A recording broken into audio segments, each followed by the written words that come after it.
Hello and welcome back. Glad you made it. It's a social production. That's right. We're doing it. It's the Wednesday, August the 26th, 2026. There you go. That's 226. It's wherever you're tuning in from. Thank you for joining me once again. If it's your first time, hello. If you've been here for some time, then hello to you too. Good evening, good morning, good day. If you're tuning in from Canada, welcome to me familiars, of course. Hello. If you're in Toronto, if you're all the way over there in Vancouver's, in the BCs, over there in the Quebecois, over there in Halifax, further down south, of course, the beautiful United States of America, all the 50 beautiful states, all the way from Hawaii to California, and then all the way to New York, and then all the way to, like, you know, the belt, the Bible belt, and then like the designer Gucci belt, the designer Givenchy belt. It doesn't matter. Over there, further down south, more beautiful people further down south, of course, always as per usual. Mexico, over there, Latin America, South America, Brazil, Peru, Chile, over there in Argentina, Colombia, where the yayo at. Hello over there, of course, to my Eastern and Western Europeans, also where the yayo at. Big consumers all around the world, of course. More yayo being consumed in Australia. People love it, I hear. I don't know. And then New Zealanders, of course, they love the yayo as well. I'm not sure if they do or not, but what I am sure of, people even in Papua New Guinea, everybody, people below the waters, in the depths of the ocean, flying way up in the sky, orbiting the Earth, over there in the space station, unanimously, the people have spoken. The podcast that's the equivalent of, like, if you're like, what is this? This is, imagine caviar and puss, and then you eat it. This is that. A lot of people have said that. I don't say that, but a lot of people have again said. Again, you take the caviar, just to clarify, I don't want there to be any sort of confusion. You take the caviar, spread it in the puss, eat it, and that's what this is, basically. But once again, that's neither here or there. Thank you for joining me. Let me get a sip of this, and we shall get going.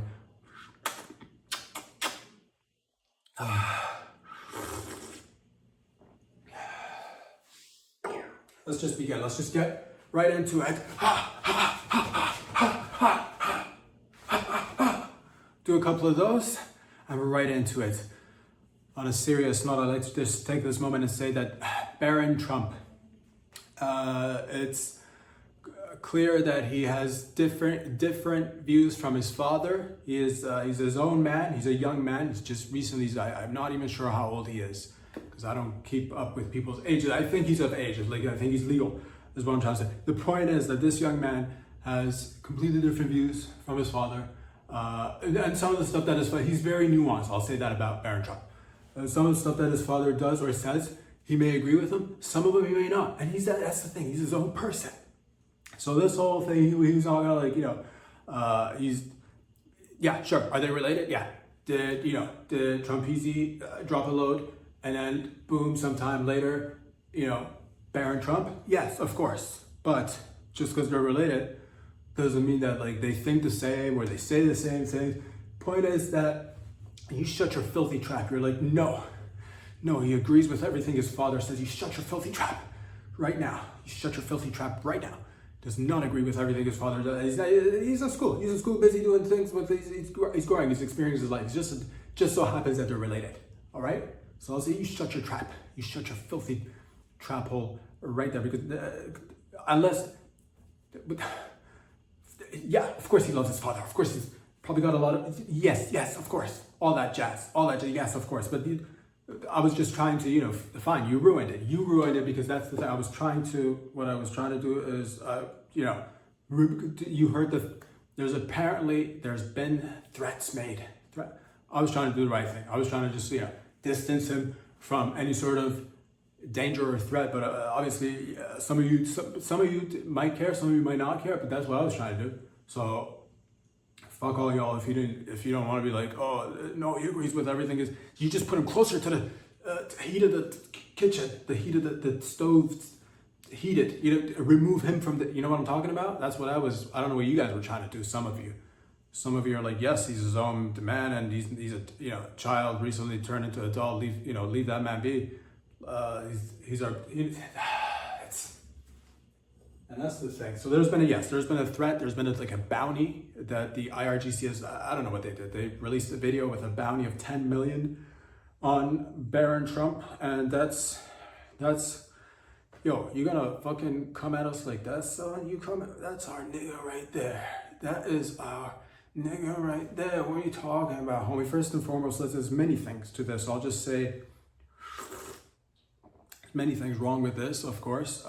First, no, and no particular order, 10 million is, not to say that anybody, but 10 million is pretty, that's low. 10 million is like, I'm not even, nobody should do, but if you're, you know what I mean? It's way too low. It's way too low. 10 million should be like for your, like, I don't know, some, like a wife and a husband would probably put 10 million hits on each other's heads. You know what I'm saying? That's not impressive. That offers on the black market, laughed at, mocked at. They say anybody who makes $10 million bounty is probably, short in the pants, or what do they short in the crotch? Smell cack. That's like lowballer shit. So not totally, it's not good. I'll say that 10 million is higher, way higher. Like it should be like, I'm just saying, not that anybody should, but I'm just saying that 10 million is not, it's crazy. That's fucking, it's like, that's our top dog right there. The point is, I don't even know what the point is. The point is, ladies and gentlemen, that, and also it's pretty gay to even make him a target, because first of all, he's like 12 feet tall. So you're not, even if anybody does, it's like a big whoop, you hit a really big target. Absolutely nobody should, all right? And I started by trying to, distance him. Some of you guys are like, no, he's his father, he's a replica of his father, he's just a young man, all right? I try to distance some of you guys are like, no, so good on you, congratulations. Give yourselves a round of applause there. I try to do the distancing. The point is, yeah, he's huge. It's not gonna be like, it's not even impressive. Try hitting like, a midget. Try hitting a midget. That's, put a bounty on a midget if you really, nobody should, but if, put it, and because they run fast, they're shifty, they're full of wonder and magic. Sometimes they're just like, oh, look, midget. Next thing you know, you look, to the left or to the right, and you come back. Where's that midget gone? I don't know. It's this midget activity, son. They disappear on you.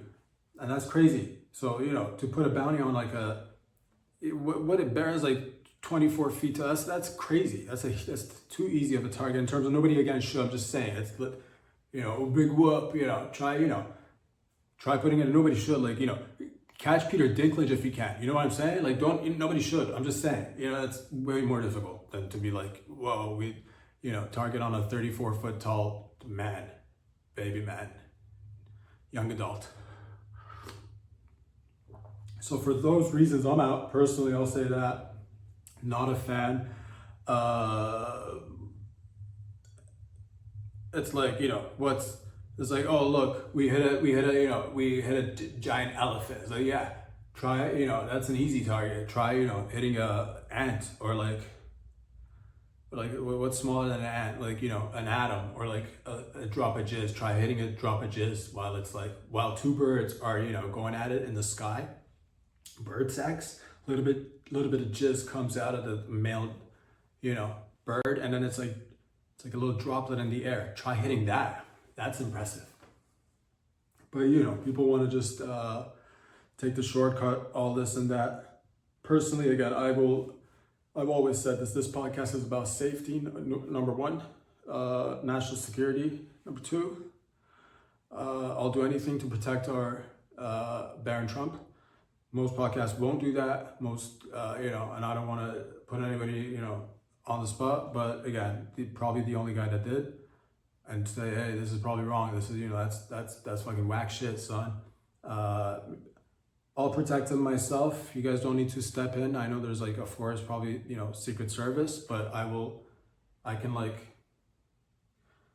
been working by jumping on trees and just like latching on for my grip strength. That's what I do. So I'm good. I can jump on his back, not for like more than like 20-30 minutes at a time, because I do need to like get down and like catch my breath and stretch it out, because I'm building up, but eventually I think we can I can latch onto him, probably like 45 minutes to an hour from the back. So if anything were to go down, I'll be like, stop what you're doing, tuna, glad you made it, you know what I mean? Distract, and then boom, Secret Service comes in, and then wow, we're all bad guys down, and everybody's like, how did this happen? Who stopped it? I'm like, please, no cameras, no, all right, fine, all the cameras, and then I'm like, because nobody else did step up, I said, why not look, because you can stay and be like, I'll just watch for other bystanders to do some, but it's better to do some yourself if you can. That's what I say. So welcome back to the show. Glad you made it, and we're here together on this blessed day. Thank you.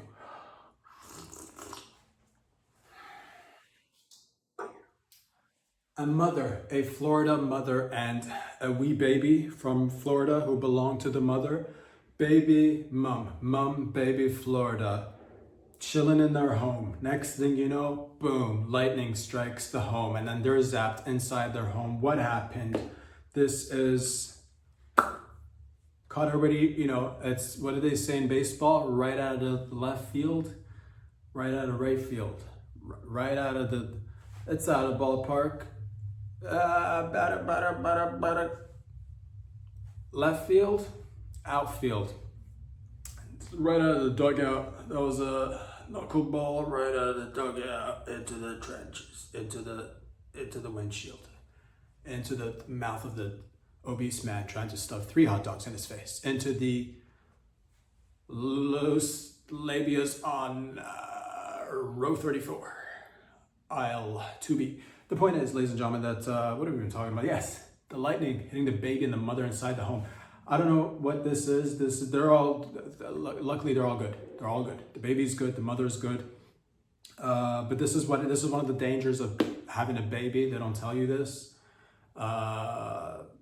Who knew? Because if it was just like one person, there's no way you'd be a target by lightning. But when you're technically 2 people, you may be like, mother and child, you're embodying a bigger space, thus making yourself a target. Could be that the baby's a demon baby. The Lord was trying to, or just natural, elements were trying to work. But at the same rate, the baby and the mother are fine. So maybe it's an ordained baby. It's like a special baby. Watch out for this baby, electroshock baby. No need to have gloves. This baby shocks you by just touching you, and then she'll continue to do so when she grows up to a full-blown adult with zap hands, which is pretty dope. But the point is, this does not bode well for homes. A lot of people, that's one of the top 5 reasons that people buy homes or rent homes, and anywhere really, is for light. That's why we invented homes to begin with, to escape lightning. And it seems that homes are failing us. Maybe it's weaker home. That's what it is. The homes have gotten weaker. I'll say that. Back in the day, the homes were sturdy. They saw the lightning, they reacted. The homes of today could be a little bit, I don't know if they're skimping on the material. I don't know what it is, but once again, it's essentially, it does come to children putting you in danger. Other moments when children could put your life in danger, and that's, you're crossing the street. If you were to be single and or a couple walking without a baby, you're probably all synced up and good, either, by yourself or with your lover.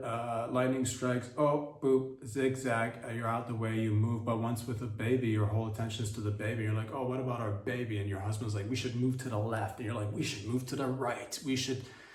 And then you're both like, we should both move to the right. And then the baby's in the middle. And where do we take the baby? Next thing you know, you're all zapped by lightning. Once again, babies putting your life at risk. Buy them at your own, do your due diligence. That's what I say about babies. Take a lot of time, read into it, as one would buying any product. You might drop the baby and it might land on your toe, and that's a bitch, dude. And you never used to do that before without a baby. So think about that. You might be like, oh no, I got this baby in my arm, and now you're twisting and turning in your place, and bang, you bump the baby's head against the, doorknob. Next thing you know, it's like crying, and it's high pitch, and it goes in your ear, and it's like, oh man, if it was just me bumping into corners and doorknobs, it would have just been like, and then like walk it off, or like, fuck, doorknob, and then walk it. But that, you know, but babies, you gotta now stop it from crying. So I'm just saying, lightning hits mother and child inside Florida home. Never has had, you know, it's never happened to anybody else. I'm just saying, a little bit sus, but yes, we are glad everybody's okay. And yes, this baby is potentially a super electrical baby now. So, you know, keep an eye on her. I'll say that. Ladies and gentlemen, thank you for joining me once again. Of course, it's Wednesday. Get a sip of this bad boy, please. Bagging it with your lover. It's what is it? I didn't know this was a thing, but apparently it is. And this is in Myrtle Beach. I'm not quite sure where Myrtle Beach is. Myrtle Beach. My gut instincts tells me that Myrtle Beach is in Jamaica. It's in Myrtle Beach is in Japan. No, Myrtle Beach is in Florida. I want to say Myrtle Beach, Florida. Myrtle Beach, California. Myrtle Beach. Maybe it's just. I don't know where it is, to be honest. It's definitely somewhere in the U.S. I'll say that.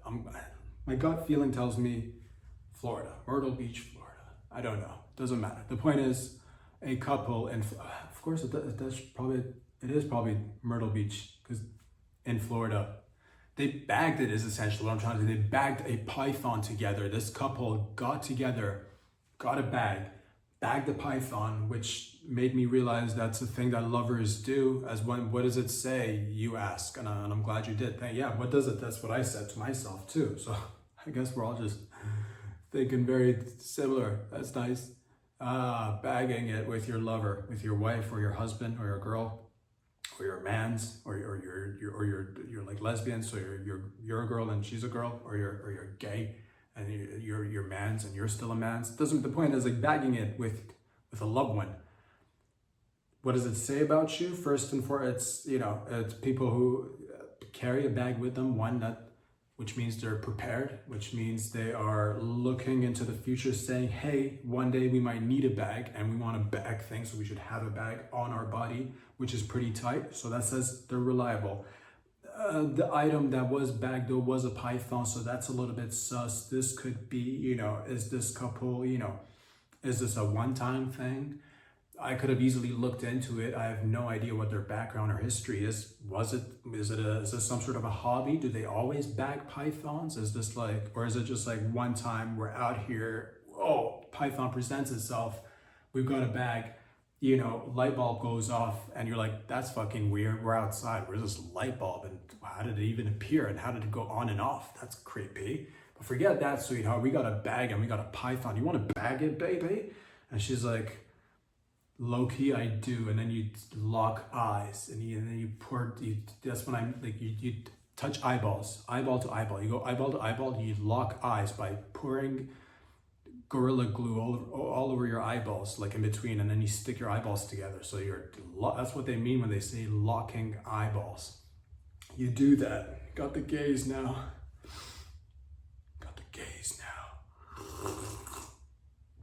The point is, ladies and gentlemen, you're like, yeah, this is super fun. We should do it once. We should bag this python. And then you do, and then you take it home, and then what do you do with it then? Do you raise it? Where you're like, oh, we don't know. Do we buy a baby or have a python? You're like, python's pretty cute. Let's just keep this python. That python's now your baby. Is it that? Is it just one time?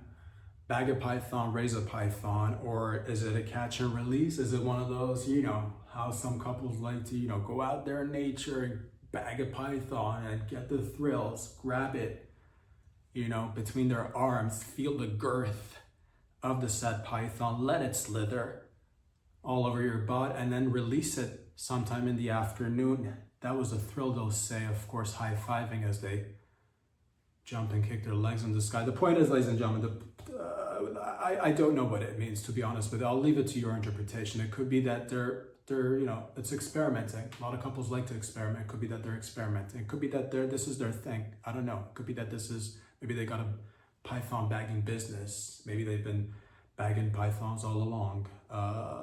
Could it be and you're like, should I bag? That's what you're asking. All this talk of bagging, it's being, taking the nation by storm. Everybody's doing it. You're like, maybe I should be bagging with my couple. Small Small steps, that's what I say. Start small, you know. Get a tiny bag. If a small to medium sized bag is a little bit intimidating, one could understand it. Get a tiny bag, get a mini bag, and then put little things in it with your lover, you know, like a little insect, a little grasshopper, put it in the bag, release it, work your way up to the python. These guys seem like they know what they're doing, because like python's like a mid-sized animal. I'm not saying they're like pro. I'm pretty sure they're good. If this is their thing, they're pretty good. To bag a python, you got to be pretty good. But I'd like to see bigger animals. If this is going to be a larger show, if we're going to take it all the way, you know, coast to coast, brother, coast to coast. You know what I'm talking about, sister? You got to go bigger. Bag a coyote next time. Bag a hippo. Bag a giraffe if you can, and you got to get a long bag for the long. Unless we're okay with just bagging the body and the neck is sticking out. I don't know how the judges are going to react to that, but bag an elephant, you know, it's easy to bag a python, but like, yeah, the people want to see you get in there and bag an elephant, low key. All in all, I like it. I like where it's going. I'm happy for the couple. It only, you know, it only builds character and strength, and, you know, makes the bond tighter. And the Gorilla Glue on the eyes probably helps too, to keep you guys tight. So shout out to everybody bagging it out there. That's bagging it in Myrtle Beach, Jamaica.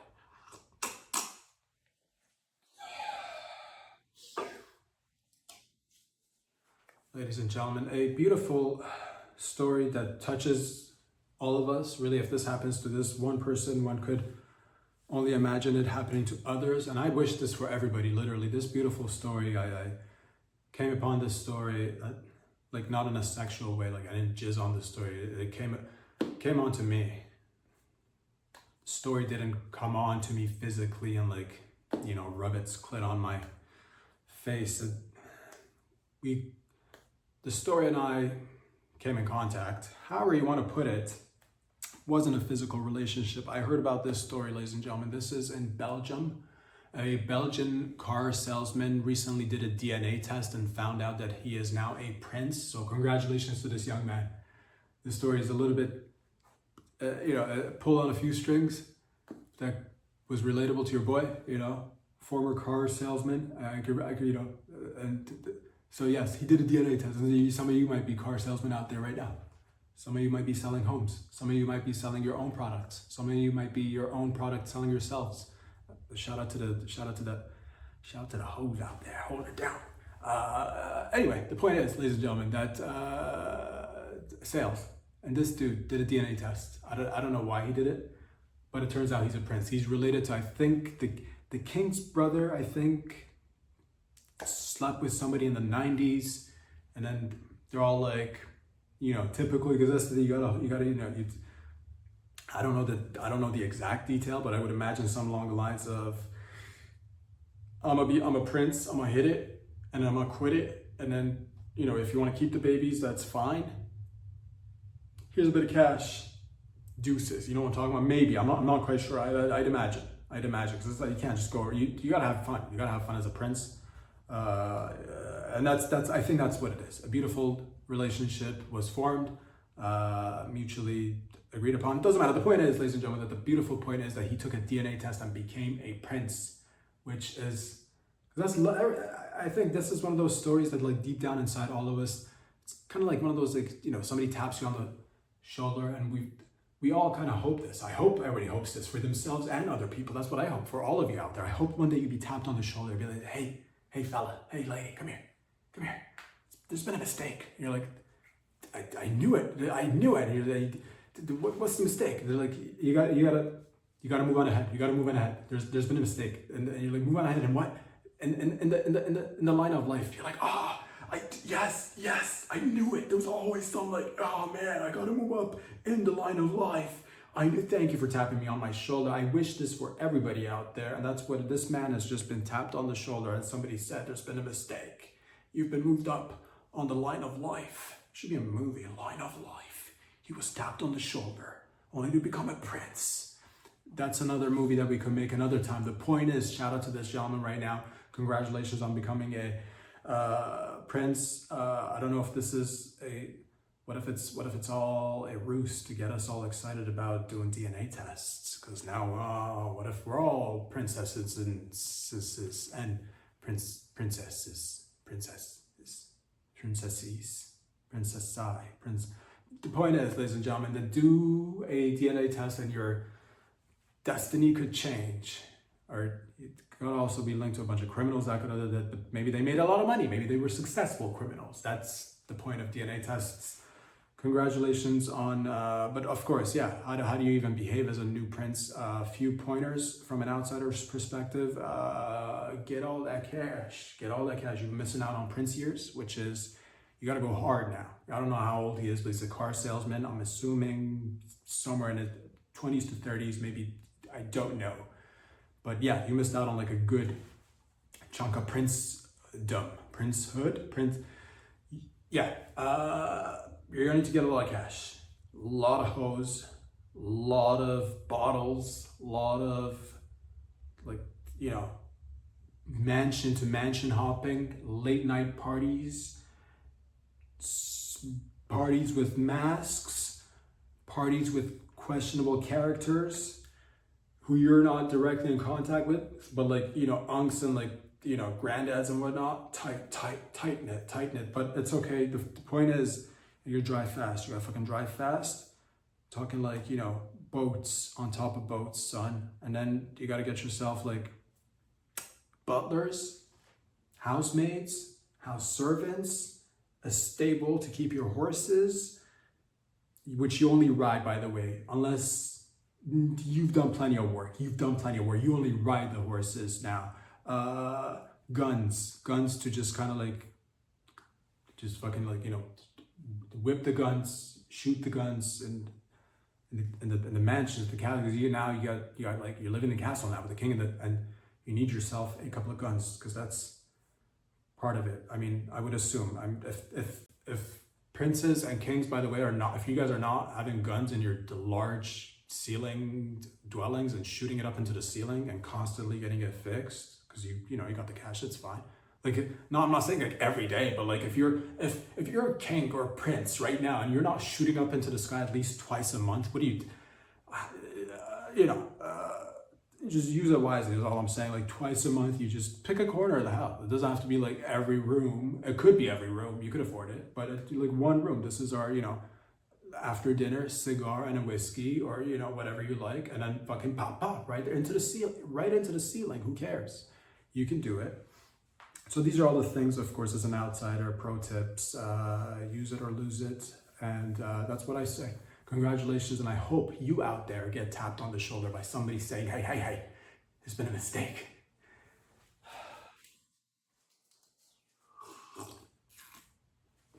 Ladies and gentlemen, a beautiful Japanese story right out of the heart of Japan. This is in Mount Fuji. This story is in Mount Fuji. I don't know where Mount Fuji is in Japan, in the region of Fuji, I'm guessing. Not quite sure, to be honest with you. But that's aside the point.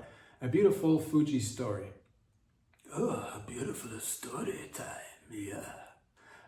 The time is to tell you the story, of course. Why not we tell the story? We all hear the story together. The point is, ladies and gentlemen, that yes, konnichiwa, Kawasaki, sake time. Beautiful father was climbing Mount Fuji with his 7-year-old son, and the son at one point started being like, "Yo, pops," but in Japanese, right?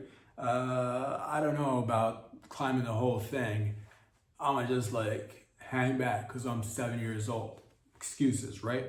The father hears his son and says, "You know what, son? Here's a couple of, juice boxes. Here's some snacks. You wait right here." And daddy was gonna climb all the way to the top because that's what daddy does to set examples. That when you start something, you don't stop. When you start something, you finish it. Once at the bottom of the mountain, one must climb it all the way to the top because that's like the nipple of the mountain.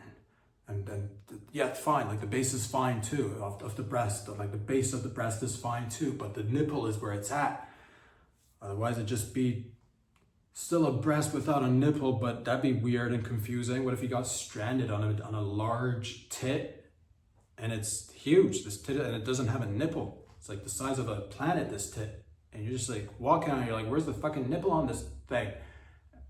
Nowhere to be found, and that's confusing. How do you know where true north is now? God.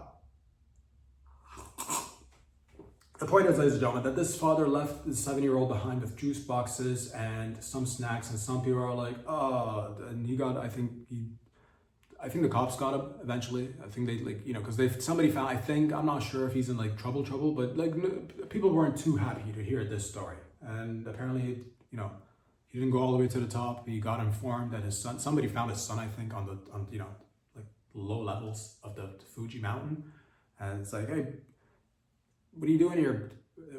Weird child in the middle of nowhere. That's kind of creepy. And when you see children in the wild, that's fucking creepy, dog. So good on to the people who approached the child, because I'm not sure, you know what I'm talking about. Just like, you know, a 7-year-old just in the middle of just a 7-year-old. We've all seen scary movies. You know how this goes. You approach said 7-year-old, next thing you know, fucking eyes roll back, bleeding from the eye sockets. Next thing you know, you're suffocating. What the fuck is going on? This baby's crawling your face and stabbing you with his, you know, wood-made shiv that he carved. His neck cracks and his bones crack. You're like, all I wanted to do was help, weird ass baby, get off me. And there you go. That's, you know how the movies go. So it's, yeah, so good on to the people who approached said child. But yeah, people are like, boo, that's not, boo, daddy-o, don't leave the child behind. I don't know about that. I'll leave it up to you guys, you know, because what age is it appropriate to leave a child behind on your, you know, you go, you know, to a mountain to climb, and your child is like, I don't know about that. Let's go, I'm daddy, you know, typical child lingo.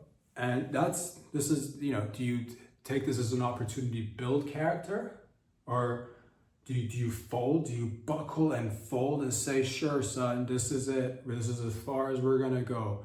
Let this be a lesson to you. Anything you start, kind of take a few steps and be like, this is as far as we're gonna go, and that's fine. This is that type of family you'll see. That's fine. That's fine. You know, probably safer that way. You know, or you leave the child behind. If people didn't boo and intervene in this father's, you know, methods of child rearing, maybe this child would have gotten left behind, and the father would have climbed all the way to the top. And then maybe the child got inspired by being left alone. He pondered a little bit, like maybe 2-3 hours after being left alone. And his father's all the way almost to the top. I don't know how long it takes to climb this mountain. The point is, the child gets inspired, starts chasing the father. All right, he's this speedy little bastard to this one, and it's like snowy and it's windy, so he surpasses father. Gets to the top of the mountain, father gets to the top of the mountain, sees his son, it's like, son, what are you doing? It's like, daddy, you inspired me to get to the top. They high five, yell, causing a massive avalanche, killing hundreds, if not thousands of people, which was sad. That was devastating. They probably shouldn't have done that, but that's another lesson. Sometimes you don't need to talk about stuff that's, you know, let's just pretend this never happened, son. We weren't even here, you know what I'm talking about? Let everything cool down. Maybe if you got camping gear, camp out for a little while, and then like, pretend you were just like, what avalanche, when people see you at the bottom? They're like, did you see the avalanche? I missed that one. Must have missed that one. Yeah. Just step over the dead bodies, you know, get to safety. No one needs to know. The point is, lessons learned. This kid goes on to become a big CEO. This kid goes on to become the president. This kid goes on to become the master of the universe. This kid goes on to become the intergalactic lizard king that he was always meant to be. You know, like a modern day Genghis Khan, I want to say. I bet Genghis Khan got left behind. I mean, like, not the best example he did, but like also, you know, or you could just be like Lenny. His father didn't leave him behind, and that's fine. He's got like 2 kids, stable job. Like, you know, he's no lizard king. So that's, you know, just to each their own. I don't know. I'm just saying, because like, you know, 14, it would have probably been fine. If you leave a 14-year-old, that's fine, right? 14, you can figure it out, right? You should be able to figure it out, you know, 21, do you leave a 21-year-old? And is that even like, you know, What if they were like really old father and child? Like maybe the father's like 98 and the son is like 78 or like 80. You know what I'm talking about? What if like, you know, a 100-year-old father still climbs, you know, leaving his 85-year-old son behind? Would that be okay? Just saying. Just saying. We may be weakening the offspring. I think way more people got left behind at the base to do the climbing. To each their own. We'll see. Maybe this kid will go. Maybe he'll be. Maybe because he's lived such a comfortable life now, he'll go on to become the intergalactic lizard king. With you know, maybe just a good pat on the back and, hey bud, you did a great job there the other day. Winning's not everything. High five. Maybe he'll still be intergalactic lizard king. I don't think so, but we'll see. I guess this kind of correlates because, you know, to some part of this other story, but it doesn't matter. What I was trying to get to is that a San Bernardino parental unit, parents turned their teenagers in because they're teenagers in San Bernardino, went and kicked a fella in a jacuzzi. This is Jacuzzi Man story time. Jacuzzi Man's chilling in the San Bernardino jacuzzi as San Bernardinos do, sipping on his drink and maybe smoking his cigar. Look at me, I'm a man from San Bernardino and this is what we do. We lay in the tub and we get some sun and we smoke our cigars and we drink our drink. And he was just enjoying his time, and next thing you know, bam, out of nowhere, two teenagers jump him. I don't know the details of the story, but they jump him and they jump him good. Like bad, not good as in like, good as in they did damage, bad as in, boo, don't do that. But good as in like, it was like they did, you know, fucking, they're gaining their strength. Now they're turning into, you know, it's that age. The point is, they're not quite, you know, children anymore, but they're not quite like, it's not like full manpower, but still does damage. So they did, you know, they put in the work.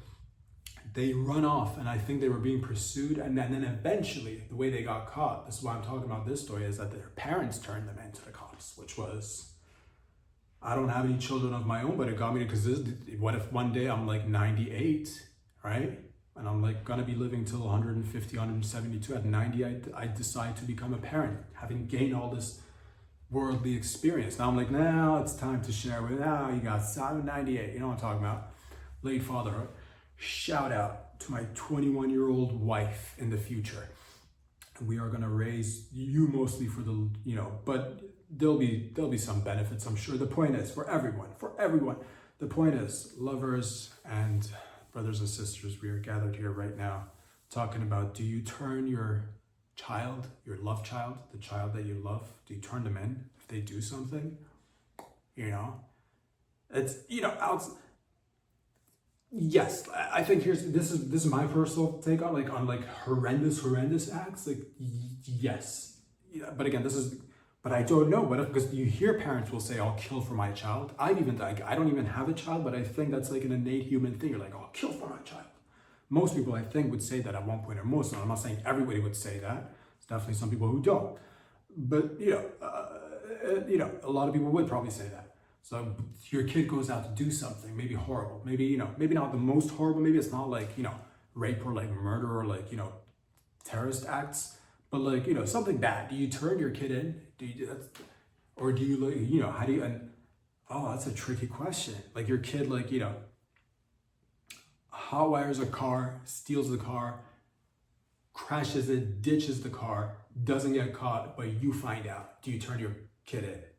Or your kid, like, you know, a Brinks truck was delivering monies to the bank. Your kid was skateboarding, you know, Brinks delivery drivers not paying attention for a millisecond. Your kid's good with it on the skateboard, grabs the bag, a milli, comes home. It's dark. What do you know? No cameras. He didn't get caught. Do you turn him in? You know what I'm talking about? It's a tricky boundary. I don't know. I don't know if I would. This was, of course, this is like, you know, children jumping, you know, teenagers jumping a man, and that's, you know, that's no bueno. But also, because who knows what happens now? Do they get, you know, they probably would have gotten caught anyway, but that's the thing. Do you turn them in? Because that's hard. That's hard being a parent. So I'm leaving off to like 98. I think that's when if I ever just 98, I feel like is appropriate. You know what I'm talking about? all the juice. By then, they said if you can live till 2030 or whatever, you're living till like 1,000 years old. So I'm gonna wait it out. Definitely give it some more time. Stuff like this that keeps you up. I don't even know how parents do it. Kid does it. Your kid's a good kid. Maybe they made a mistake. Maybe they made a mistake. Maybe they made several mistakes. Maybe they'll continue to make the mistakes. Who knows? Do you turn them in? I say no, you don't turn them in. I love my kids. I don't have them, but you know what I mean? Not to say that these parents don't love their kids, because now maybe they're like, our kids will now, see repercussions, hopefully learn from it, Or what if they go to like juvie and turn out to be monsters later in life? Whom knows? Whom really knows? But that's the life of a parent. I tell people, you don't know until you have them. Little fucking rugrats. It's the best thing. That's what I tell people.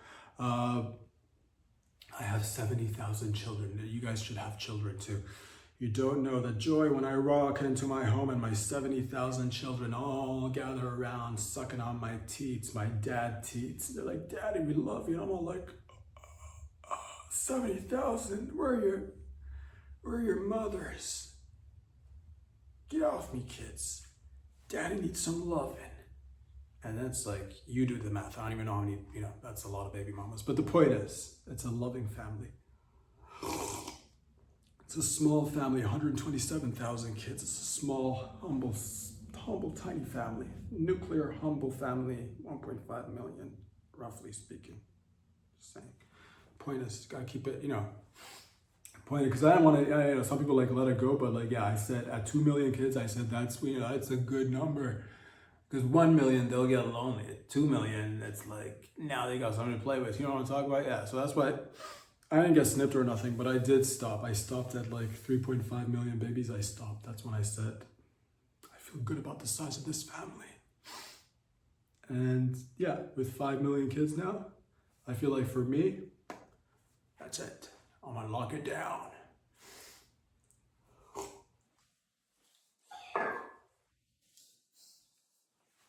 The point is that a 60-year-old French tourist went to Death Valley and he died because he went to Death Valley at 68. It's a shocker. Who could have seen this coming? 68-year-old goes to Death Valley, and I mean, like it is in the name, Death Valley. It's not like Chill Valley. It's death. It's literally in the name is Death Valley. Why would anybody? And I love this area. Visit it, but most people probably should, because it's in the like. I'm not saying don't go there. I'm not one of these people that says don't go there. You know I'm talking about those guys. Don't go there. You're like, what about this place? Don't go there. How about this place? I don't know.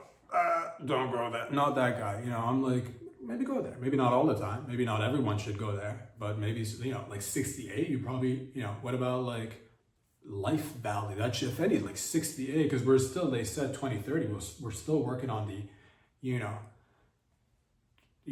the adrenochrome for everybody. We're still working on like the, because it does work, but we're for like the masses, we got to figure it's being fine-tuned right now. It's being fine-tuned by the best of the best. But 60, Death Valley, why would you go to Death Valley? It's where things go to die. That's why it's called, it's super hot, I believe. It's super hot and death lives there. It's not Leisure Valley. It's not like old people come chill and hang and walk at a very slow pace and you'll be fine valley. It's Death Valley. I don't understand like why. Let this be unless he wanted to, maybe he had maybe he had a bad, testicle. He had one bad testicle maybe, and he's like, I had enough of this one bad testicle. It's Death Valley for me, he said maybe, and that's maybe, understandable, whatevs. But other than that, I don't see how this is, because nobody should be, if you're a tourist and try other places, all right? Especially if you're elderly, do not go to Death Valley unless you want to, but it's literally in the name. I can't, this could have easily been avoided, but I guess some people just, oh, I'm just gonna go to Death Valley and check out all the, there's nothing that's called Death Valley, dude. There's nothing, it's just death. That's why they call it Death Valley. Literally, it's in the name. It's death, so there's no confusion. They didn't say like, that's an I, you know, that's I Valley, you know, just, it's not the best, not the worst. It's Death Valley. You die there. That's what it's called, death. Again, death is in the name. It's literally in the name. It's like drinking poison and be like, oh, I don't know what happened. It said poison on the bottle. It says on the name, it says poison. Drinking poison then. It says Death Valley. Why would anybody? Unless like I get it if like young folks want to go there and like explore for some purpose, that maybe they're like, I want to investigate death. I want to, you know, I want to go to death's home. I want to like see how things die. I want to go to this valley where things die. You know, we could go to like Coachella, or we could go to like a music festival. Instead, let's go to Death Valley. People might say that, and people probably do. I'm sure it's beautiful. I'm sure it's beautiful. You know, people do die there. Hence the name. But that's beside the point. The point is, ladies and gentlemen, that NASA, or as some people like to call it, NASA, NASA has just come out and created a beautiful 3D printed plastic cookie for the astronauts that are going to be going on our space missions to the moon and to Mars and even further, because you gotta eat for a long time. You can't just be coming and going. It's not easy to go up there. It's not easy to come back either. So they're trying to figure out ways how to like maximize their use for everything. So they're taking the plastic on board. I don't exactly know the process, but it's something to do with grabbing yeast and then taking the plastic and letting the plastic and the yeast go to town on each other. And then that somehow, I'm assuming there's probably some lasers involved. At one point, the product gets 3D printed into edible cookies, which contains protein, maybe a little bit of carbs, maybe a little bit of, I don't know, fiber, whatever else that you need in food. It's a cookie, essentially. It's edible. It's plastic cookies simultaneously, because they're like, yes, it's great for the astronauts because you know, you're out there, you know, you never know, and you're gonna need backup food. So it is good to like make food out of plastic if you had to. Also they're saying that there's gonna be food shortages in the next, by 2050, or not shortages, like it depends how you phrase it. Really, by 2050, they said that the need for food is gonna go up to grow by 35 to 50%. 50% is like double what we're consuming by 2050. That's what they say. I don't know who they are, but like scientists says that there's going to be we're going to need way more food, like you know, 50% more food by 2050, which is not too far off. Where, you know, that's, so again, a little bit of like, would you eat plastic cookies or plastic food? Because one, it might be a food shortage due to, I don't know, natural disasters, you know, man-made disasters, or just population growth, and you do need to feed a lot of people, and it's like, oh, there's not enough what ifs. Like, would you eat the plastic cookies is all I'm saying. You know, if it's got, I mean, in terms of just like, you know, mathematical ones and zeros, I think yes, it's probably got the proteins and the carbs or whatever other nutrients that they want to infuse it with. I'm pretty sure that's good, but it's not food. We're not definitely, but low-key we do consume we've been all consuming the microplastics, which eases my concern a little bit. I guess the pros of this, what would it do to our doo-doo? That's my main concern. Because we all know what, like, if you eat, you know, meat, red meat, white meat, dark meat, light meat, tanned meat, I don't know, you eat meat and like vegetables and fruit, and you take a shit. You know what that smells like. You know what it feels like. But what does like plastic shits smell? What do plastic shits smell like? That's my concern.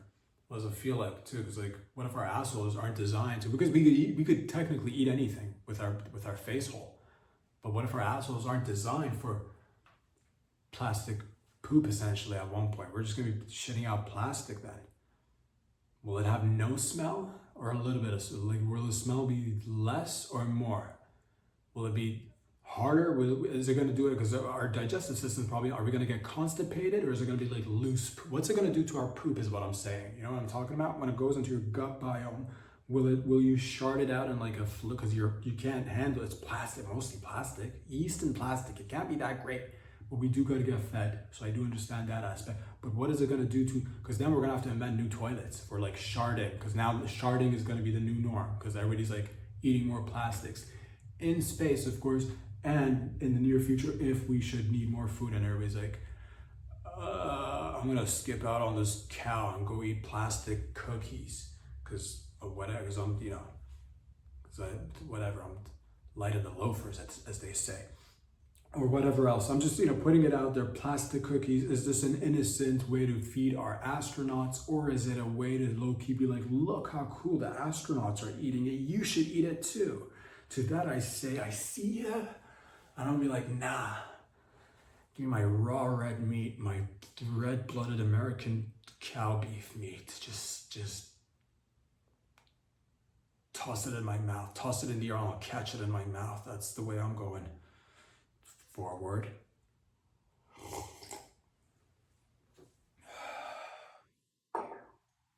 Of course, there's a concern out there. You've seen them, they fall down. What am I talking about? I'm glad you asked. Women, when they are falling down, somebody asked, how can I, Rob, reach out and be of use to my fellow men's and women's, specifically women's who are falling out there in the public? And it's a great question. Thank you, Salvador, for that wonderful question. So thoughtful. Salvador, yes, women do tend to fall outside. Was the best, safest way to rescue a woman from falling?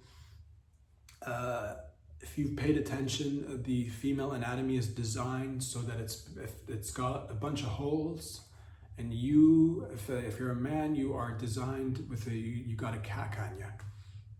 The safest way to catch a woman when she is falling is to immediately get erect, a good solid boner, lay back on the ground. Your back should be facing the asphalt. Your cock aimed up in the sky. Try to line it up so she lands head first. As she's screaming, she's just tipping over. Timber, they'll say. She's tipping over, head first, catch her. She goes mouth to cock, and you've caught her, and that's the safest way.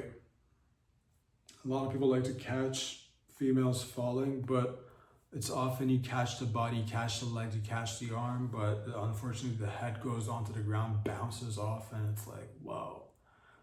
You know, it could be a concussion that could be lasting you a few days. You know, maybe you had a headache a few weeks from now. Maybe it leads to a migraine. Maybe you start getting seizures. Maybe so you could see how this could quickly spiral into a nightmare scenario where now she is losing her mind and basically needs to be institutionalized. And that's because you're like, I'll play it safe. I'll catch her by the arm, and arms are sweaty. You know, palms are sweaty. That's where the lyric comes from. When you try to help somebody and their palms are sweaty, boom, right there, slips, falls to the ground, retarded now, vegetable, because you didn't know what to do. But that's okay. You didn't know any better, but now you know. That's the best. And worst case scenario, if you don't have time to line yourself up, because it is hard to kind of tell where a person's gonna like fall and hit their head. If you can't make it to go to the head, there is always, like I said, quickly slide underneath her, quickly slide off her pants or skirt, whatever it is, erect immediately, let her fall onto your cock with her vag, and once again you did again, because that's worst case scenario if she can't be aligned with your cock mouth wise. The vag is and if she happens to be, of course, falling backwards, use her butt to catch her from falling. Use your cock, it's made to absorbs the shock, as they say, and that way you now saved a life. So thank you, Salvador, for that question. This is, of course, not a public service announcement. It's just more of, I could say, a outreach program of sorts. You're welcome out there. It's that time. You know what time it is. It's kitty time. Wisconsin is known for their, I'm gonna say cheese, dairy, and sports, and other wonderful stuff as well. Sure, cars, food, great people, music, a whole bunch of, but that doesn't matter. It doesn't matter. The point is that this story is in Wisconsin and it concerns a kitten, which I didn't know this was a thing, but apparently there's a kitten in Wisconsin that has 29 toes now, ladies and gentlemen. This kitten has 29 toes. Apparently some kittens, I don't know what kind of kitten it is, I'm not familiar with my cat, variants. It is a kitten, it's a cat, it's a kitty cat with 29 toes. That's odd. I don't know what to make of it. This cat is, because like regular cats, it's 10 fingers and 10 toes, right? The cat's like, right? 29 is it a good omen, or is it a bad, like a cat with 29?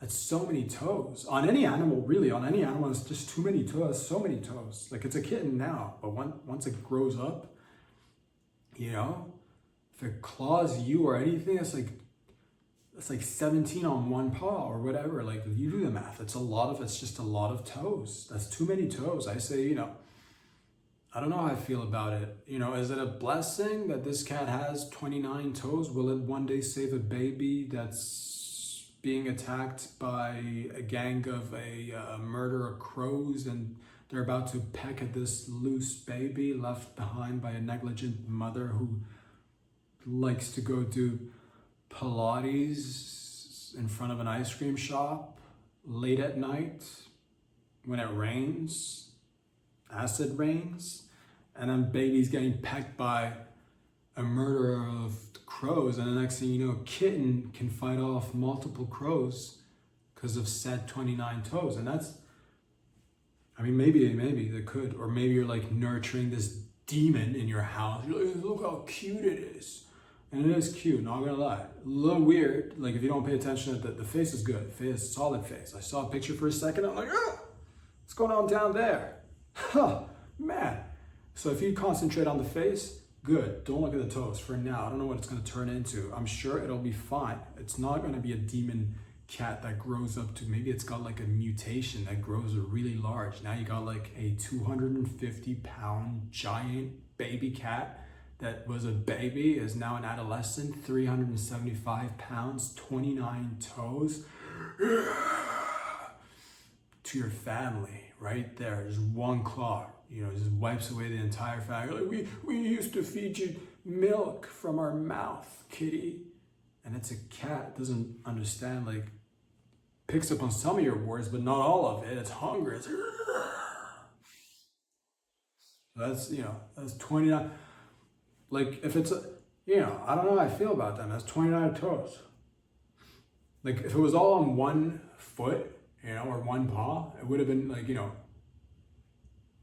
maybe if all the other ones were missing, because it would have been fine with just like a kind of like a, like a furry paw on all the other three, but like one, because that way you could like totally distract yourself from the one paw with like the 29 toes on, and like just look at the other three paws that are just covered in fur. That would have been like, he's got no, claw.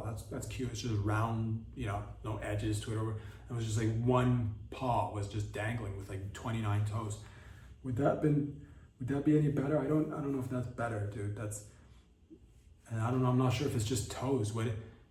Is this a thing in cats where they have different number of body parts? Is there a cat with like, is that where the 9 lives comes from? It's like 29. Is that where the 9 lives comes from? They have like, is there a cat with like 12 tails out there? Is there a cat with like, 75 stomachs? Which wouldn't really be a thing because you wouldn't be able to see it unless like you have to do a surgery one day because it's got like some stuck in its digestive system. They open it up and they're like, holy shit, this cat's got 75 stomachs. It broke the world record. 29 toes is the most toes on a cat. It is impressive. Do they have multiple cocks and badges too? we somehow take that DNA with the multiple vag and splice it into our DNA, so we get multiple vag. Work on that, scientists. The point is that it's a lot. The point is that it's a lot. I'll say that. At the same time, this cat was fighting pneumonia too. That's how they found out. Like, not, they knew, but like they took him to the hospital, to the cat hospital, had to get x-rayed or whatever, and they're like, now this is legitimate because now we have x-rays, which proves, if Guinness should ask, and they ask quick, they're like, how many toes on that cat? 29, send the old x-ray, and they did. Boom, Guinness record, most toed cat.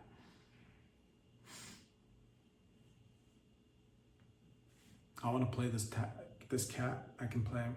Just gotta. I'll grow my own extra looking fingers and toes. I'll work on it. If I can't, prosthetics. Little cat, 29 toes. Grows up into a larger cat. Saves baby. Cat hero, 29 toes on this cat. Welcome back to the show, ladies and gentlemen.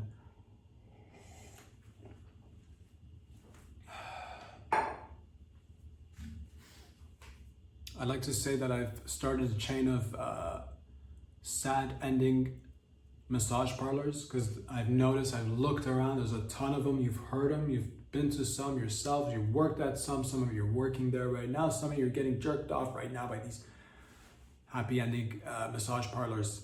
But I like to, yes, I've seen a hole, I've seen a gaping hole, and it just, like, that had nothing to do with my business idea, but I did see a gaping hole one time. You guys have probably seen a gaping hole, but the point is that there's a void. It's gaping, and it's you know, because you gotta have a variety of emotions in your end for your life to be complete. Not all massage parlors should be giving. I'm happy that they're giving happy ending massages out there, but there should be sad endings as well for variation, for variety. Of course, if you only got happy endings, then how would you even know what a happy ending felt like? So that's why I said gaping hole. Again, the gaping hole just like ran across the street, and I said that. I'm like, gaping hole, but then I, you know, took a few further steps in my own ponderings. I came up with the idea of, you know, sad ending massage parlors, where you still the same process. You got the rub down, the old spit and shine, the old elbow in the earlobe. You know what I'm talking about, right there. Oh, it feels great. Thank you. The old twisting of the old nips, the old slapping of the old balls. Slap it, slap it, slap it, slap it, slap it, slap it, slap it. The old whisper in the taint. Keep it tight, as they say right there when they get close to the taint. And then, of course, you get jerked off, and then they tell you, like, and then everybody went home happily ever after. That's how they end the story, as they've been jerking and yanking on you. They're telling you a story, and their story is always like, and the young couple got together and lived a fruitful life, and they lived happily ever after. Hence, they're named happy ending massage parlors. I think, again, those stories are fine, but you should have the option of getting yanked or fingered or have your bean licked by a female masseur, and be like, you know, and then be like, the witch took their life. The old witch killed the princess and young prince and stole their horses too, and is now living in their castle. And that's a sad ending massage parlor for, again, sake of, because it just teaches you different lessons. Not all the time does the princess, you know, get to go home with the prince and keep all the horses. Sometimes the fucking witch put, you know, bad apples on you. You know the story. Disgusting witch ruining apples, fruits ruined. There's one witch, and you're like, you don't expose people to that story at the happy ending massage parlor. It's like, oh, and then and the family was super happy living in their comfortable home, happily ever after. I was like, oh, it's a self, you know, it's a false sense of reality. It's, you know, variety. And his business didn't work that well, at least twice in a row. Later, it, you know, at least like if a little bit of variety. He had difficulty expanding his business the second time, you know, just like, and that's how it ended. So happy endings are fine, but again, this is a market that I like to tap. It is, and it is a gaping hole. It's running across your screen right now. It's a gape. You see that? Gaping hole right there.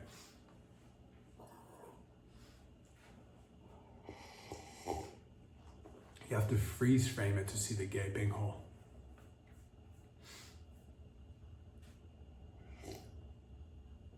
I've also made adjustments. I like to say it is 2026 after all.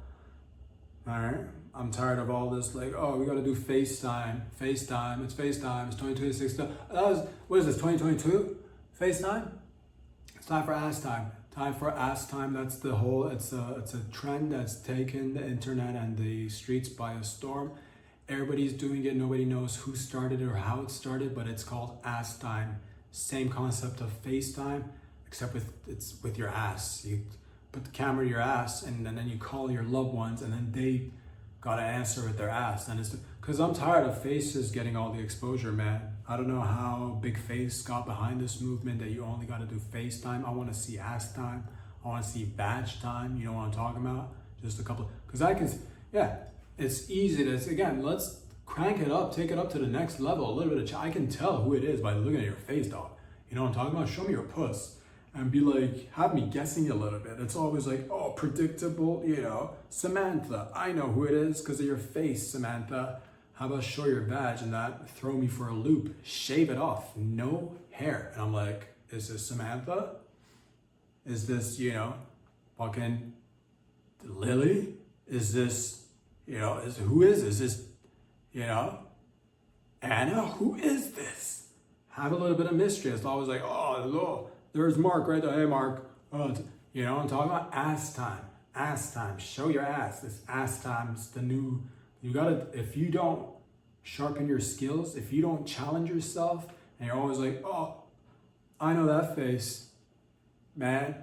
There's gonna be a time when there's gonna be a random situation in your life where they're gonna show you a bunch of asses and be like, do you recognize this ass? And it's like your best friend's ass, man. You've never even seen a dog. And you're like, can't be my best friend. And then he gets like, you know, put in a very uncomfortable situation. Like, you know, terrible situation. Caught up in some sort of like, you know, embezzlement deal or some shit. I don't know what he got himself wrapped up into, but you didn't help. You didn't fucking help, did you? Because you've never seen his ass. The point is, show that vag, ladies. It's vag time. That's what I say. Say goodbye to FaceTime. All right, fine. Keep in a little bit of time, but it won't hurt you to like sprinkle a little bit of ass time and badge time, specifically badge time. Do that there, Sally. You're welcome.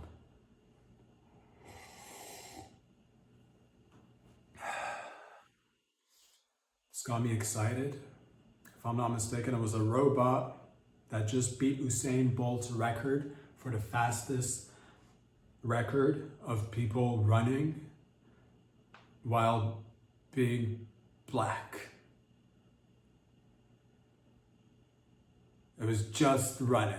That's one area where it didn't beat Usain Bolt. Usain Bolt's still more black than this robot. So that's where we can still be like, you know what? I like nuance and differences in humans. That's why robots are cool too, dog. It's great that he ran faster than Usain Bolt, but I want to see different colored runners. And that's what you're not going to get with robots. You will eventually, but like not right now. It's like metallic. Most of them are metallic. Some of them, you know, depends. If it's physical shit, they're not wrapped. They don't have the fancy wraps that make them look like human. But, and then the ones that look human are mostly like, I'll answer like thoughtful questions. It's like, bitch, can you run though? But this one ran, it beat Usain Bolt's record for the distance that he ran and beat back in, you know, when he beat it. He did the 100-meter dash, right? He did the 100-meter dash and he beat the record. Most people have he beat it. His record was 9.6213, yes, somewhere around there. And the robot beat it, which was great. The robot fucking around, I don't know where it was. I think it was in China. But the same rate I saw this, I'm like, that's kind of dope. I mean, we have humans who are doing running activities. You now have all these beautiful robots.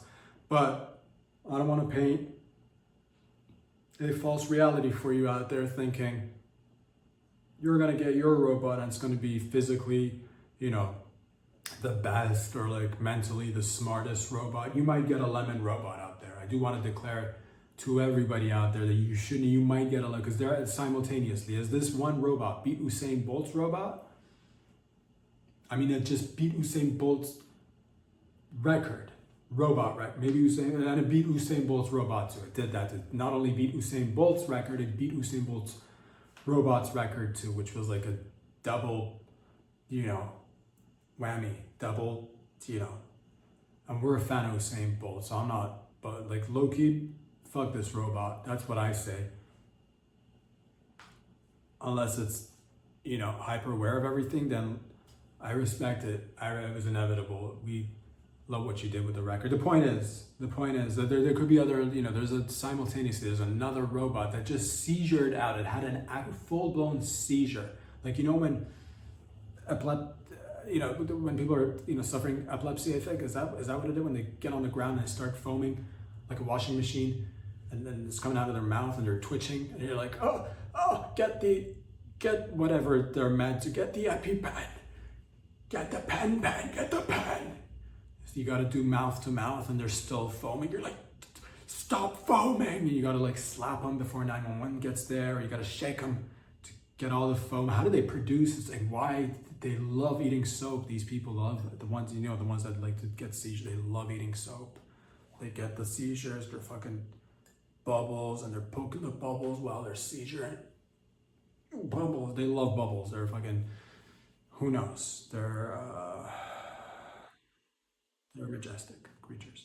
But they do, so the robots can have seizures now too. There's one robot is twitching on the ground because it saw this other robot probably beating Usain Bolt's record. It just realized he's never going to be like a, you know, 100-meter dasher or sprinter. And he's like, oh, just went on the ground and started going all so you might get that. The whole point of this was, as they become more of a part of our lives, if this is basically a what do they call them? Teachable moments, a learning moment.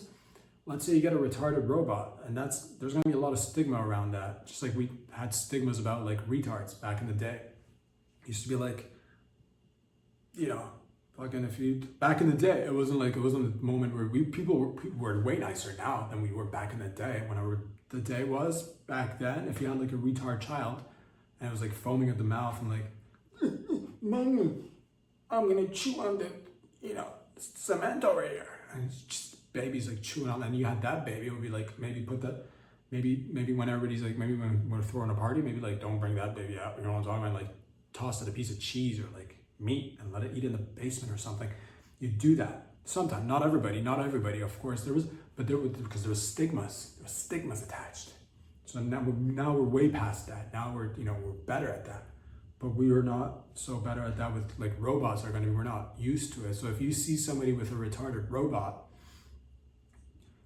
you still get a lot of grace periods when they find out a retarded robot. You can be like, look at that family with their retarded robot. And they're like, he's special needs robot. Like, he's still good at it, and you try to defend him, and you ask him a question, you're like, whatever their name is, B32C, what's the circumference? Show them that you can do math, buddy. You can B32C, what's the circumference of the earth? And it's like, I was watching you and Paula have sex last night. You were hitting it from the back. She didn't come. She said she came, but she didn't. You're like, what? And I just asked you the circumference of the earth. Why were you watching? I watch everything that you guys do, and it just goes into depth of how you can't like please your wife in front of your family and friends. And you're like, and people are like, that robot's retarded. So you got to just keep it cool for the sake of the family, because now that you got a retarded robot, eventually people will get, they'll be aware that you might have like, it might just be like, it might be what if it's a robot with Tourette's, and it's like, every other word's like cack. This robot just might be, good at unboxing and boxing, but also throws out the word cock all the time. You might get that. Everybody's not going to get Usain Bolt at first. All I'm saying is be patient, all right? They are special needs.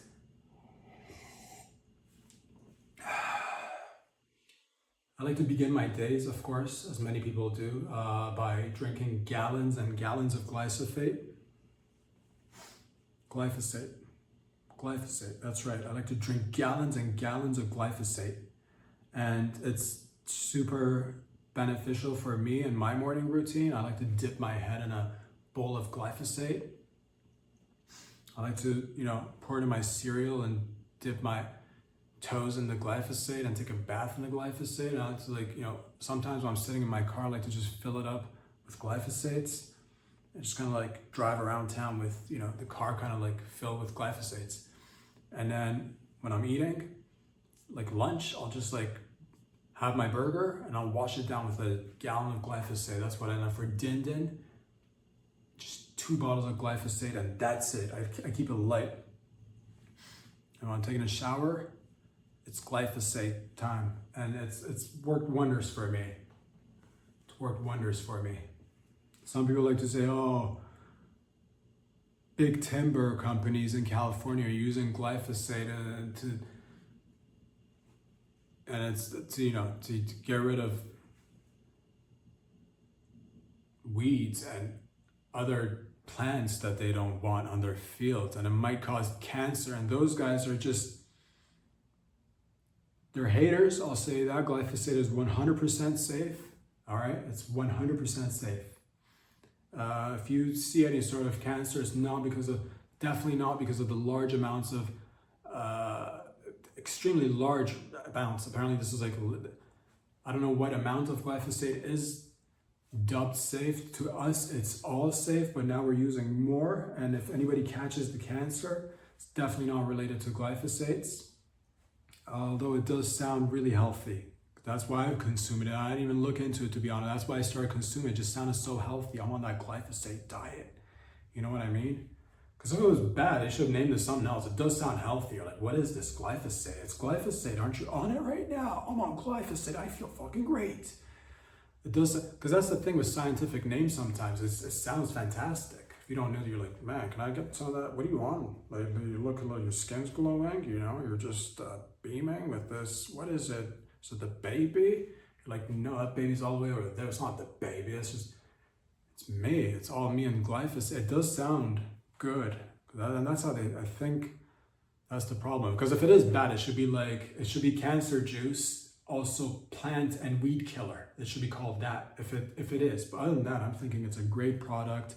If you hear other things and if you see people walking around with missing patches of hair, skin, nails falling off, it's not because of the glyphosate. Once again, it does sound really healthy. I dare you to find the dots that connect between the cancers and the glyphosate. It sounds fucking delightful. God, I want to just fill this entire compound in glyphosate and just kind of like swim in it and invite people. I'll be like, let's throw a glyphosate party. It feels like a medicine almost. What happened over there? Scrape my knee. Rub some glyphosate on it, will ya? Feels like something that would actually cure cancer. We finally found it. What is it? It's called glyphosate. Change the name because it should be cancer juice, right? With, deadly implications for plants and weeds. That shouldn't be glyphosate. I just want to fucking gift it to everybody between the ages of 18 months to 98 years old. Until next time, ladies and gentlemen, this podcast is brought to you by glyphosate. Take care.